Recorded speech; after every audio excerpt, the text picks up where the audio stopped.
Ito ho, diretso na tayo. Alamin na natin ang sitwasyon sa Menjola sa Maynila. Doon nga po nagtipon-tipon ng ilang grupo ng mga manggagawa para sa Labor Day Rally dito po sa Metro Manila at on call si John Consulta. John?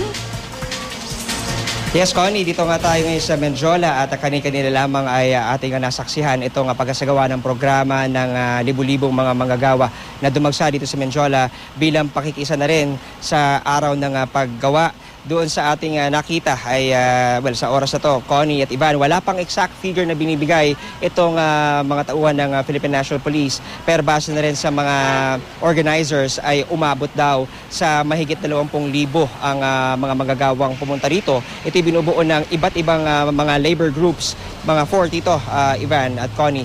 At ayon sa kanila ay mas higit pa na dumami ito lalo na doon sa latter part na kanilang programa. Connie? Sa John, may 2 p.m. daw, tapos hanggang anong oras sila matatapos? Connie, yung unang grupo na nagprograma kanina ritong pasado alas 10 ay tapos na yung kanilang programa. Okay. Makikita mo sa akin likuran, bakante na ito. Pero inaasahan na mayroong panibagong grupo na pupunta rito para magsagawa ng kanilang separate program. So inaasahan na posible na namang masara itong bahaging ito ng recto na kanina. Connie, talagang sa dami ng taong nandito ay napilitan nang isarado ito sa daloy ng trapiko.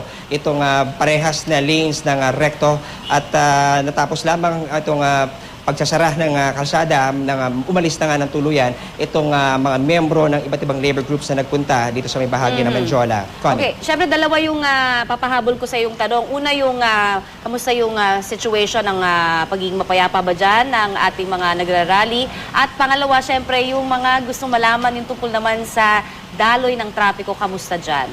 Okay, naging maayos naman sa pangkalahatan, Connie, itong unang sigwada nung pagdating nga rito ng mga labor groups at nakaantabay lamang dito yung iba't ibang mga member ng Philippine National Police, Connie, at nakalatag sila dito sa likod ng Menjola Peace Arc at marami pa mga dumating na mga reinforcements coming from Batangas, Laguna at Rizal na nakaantabay para magbigay ng suporta dito sa NCRPO. Samantala, Connie, sa kabila nga ng matinding sikat ng araw, nagpunta pa rin itong ating mga kababayang mga manggagawa para nga makisa sa kanilang programa at meron tayong mga nakausap na nagbigay ng kanilang mga sentimiento at mga personal na panawagan para sa pamahalaan. Kabilang na rito itong si Mr. Larry Pascua para nga isalarawan daw yung kanilang kasulukuyang pinagdadaanan bilang isang manggagawa at sa yung kanyang apela sa pamahalaan.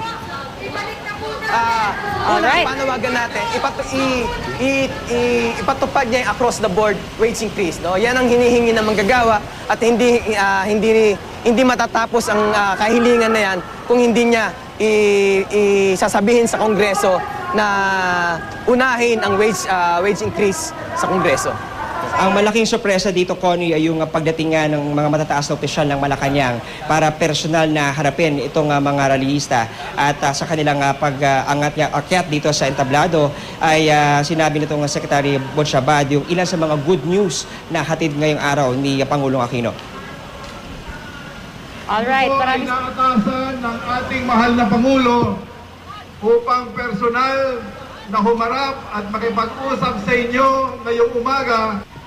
Ngayon po, tinanggap po namin sa inyong mga liderato ang nakasulat po ninyong mga rekomendasyon at mga pahayag at aasahan po ninyo katulad po ng ibinigay na utos sa amin ng Pangulo na ang mga kaukulang mga departamento ay pag-aaralan po. Ito ang mga panukala po ninyo. Kalahating araw na nagdaan, Connie, dito sa pagdiriwang nga ng araw ng paggawa at patuloy tayong tututok sa mga magiging kaganapan ba dito sa bahagi ng Menjola. Connie? Alright, maraming salamat sa update na yan, John Consulta.